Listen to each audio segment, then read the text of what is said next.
हमारे यहाँ सबसे बड़ी प्रॉब्लम है कि हम लोग किसी भी प्रॉब्लम को पूरा जाने बिना उसका कंक्लूजन ड्रॉ करने लग जाते हैं on the basis of the fragment of the problem. जैसे आप देखिए, कोरोना एक सबसे बड़ी प्रॉब्लम है इस टाइम पर, और हम लोग देख रहे हैं कि डेली इसमें केसेस बढ़ रहे हैं, और लगभग इस टाइम की बात करें तो 80,000 से ज़्यादा केसेस हो चुके हैं। और पहले 2000 पर डे की एवरेज होती थी, या 4000 पर डे की एवरेज है।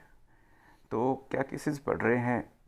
नो डाउट केसेस बढ़ रहे हैं, लेकिन अगर आप ये देखें तो केसेस बढ़ तो रहे हैं, लेकिन उसके साथ साथ हमारे टेस्ट बढ़ रहे हैं तो केसेस बढ़ रहे हैं। पहले कम टेस्ट होते थे तो केसेस कम थे, अब टेस्ट ज़्यादा हो रहे हैं तो केसेस ज़्यादा हैं।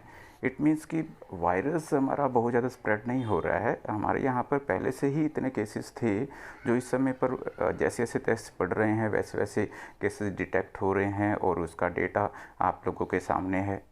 पहले लगभग 10 लाख के आसपास टेस्ट हुए, जिसमें से 40,000 केसेस निकले।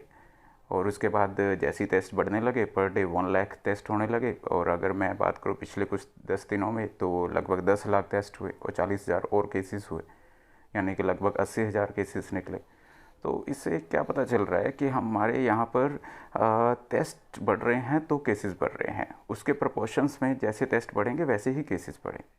और मैंने जो देखा है कि कोई भी मीडिया, कोई भी न्यूज़ पेपर या न्यूज़ चैनल ये नहीं दिखा रहा कि टेस्ट बढ़ रहे हैं तो केसेस बढ़ रहे हैं। वो सिर्फ यही दिखा रहे हैं कि केसेस बढ़ रहे हैं। इट मीन्स कि लोग डर रहे हैं कि वायरस बहुत ज़्यादा स्प्रेड हो रहा है।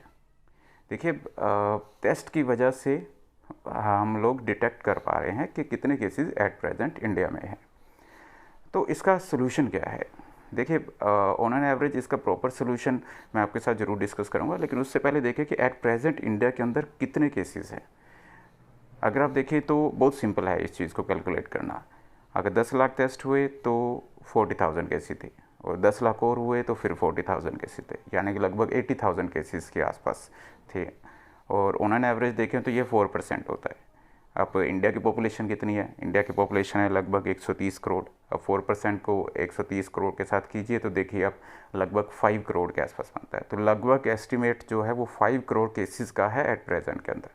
लेकिन ये भी पूरी तरह से सच नहीं है, क्योंकि ऐसे भी बहुत सारे लोग हैं जो अभी डिटेक्ट ही नहीं हुए। हमारी पॉपुलेशन 80% पॉपुलेशन रूरल एरिया से बिलोंग करती है। अगर मैं 80% 5 करोड़ में से हटा देता हूँ तो लगभग 1 करोड़ केसेस इस टाइम पर इंडिया में हैं।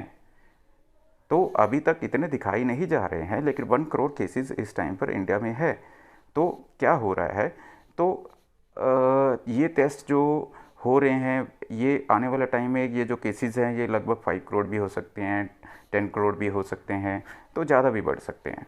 तो इसमें घबराने की बात नहीं है। इंडिया के लिए ये पॉजिटिव साइन भी है, क्योंकि इंडिया में death rates as compared to other countries बहुत कम है।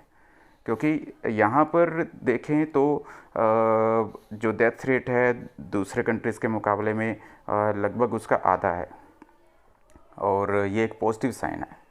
हमारे यहाँ इंडिया में अभी लॉकडाउन सोल्यूशन नहीं है इस प्रॉब्लम को रोकने का। हमें हार्ड इम्यूनिटी के ऊपर काम करना चाहिए। देखिए, हार्ड इम्यूनिटी क्या होती है कि हमारे शरीर के कुछ बॉडी सेल्स होते हैं जो डेवलप होते हैं और इस तरह के वायरस से लड़ने के लिए क्षमता पैदा करते हैं। पहले भी तो देखें, हमारे यहाँ पर 5 लाख के अराउंड पर मंथ किसी न किसी वायरस की वजह से डेथ हो रही थी। अब पहले दूसरे वायरस ट्रिगर कर रहे थे, अब ये कोरोना वायरस ट्रिगर हो रहा है। तो सिर्फ यही डिफरेंस है। हाँ, लकी हैं कि हम लोग कि हमारे यहाँ पर पॉपुलेशन काफ़ी यंग है, और हमारी इम्यूनिटी भी as compared to other countries ज़्यादा है। यूजुअली देखिए, आपने देखा भी होगा, फॉरेन पीपल हमारे यहाँ पर आते हैं तो कुछ भी खाते हैं तो उनके शरीर या उनकी बॉडी में कोई ना कोई डिफेक्ट आ जाता है, लेकिन हम लोग इस चीज़ से इम्यून टू हैं। तो हमारी इम्यूनिटी वैसे ही काफ़ी स्ट्रॉन्ग है, लेकिन lockdown is not a solution. हम कब तक घर बैठे रहेंगे? तो हम लोग यही देखना चाहते हैं कि हम लोग हार्ड इम्यूनिटी को बढ़ाइए, और यही मेरी गवर्नमेंट ऑफ इंडिया से रिक्वेस्ट है कि वो अब हार्ड इम्यूनिटी को बढ़ाने की अवेयरनेस करे, बजाय कि लॉकडाउन करने की अवेयरनेस करे। So thank you very much. This is the information that I want to share with you. Thank you.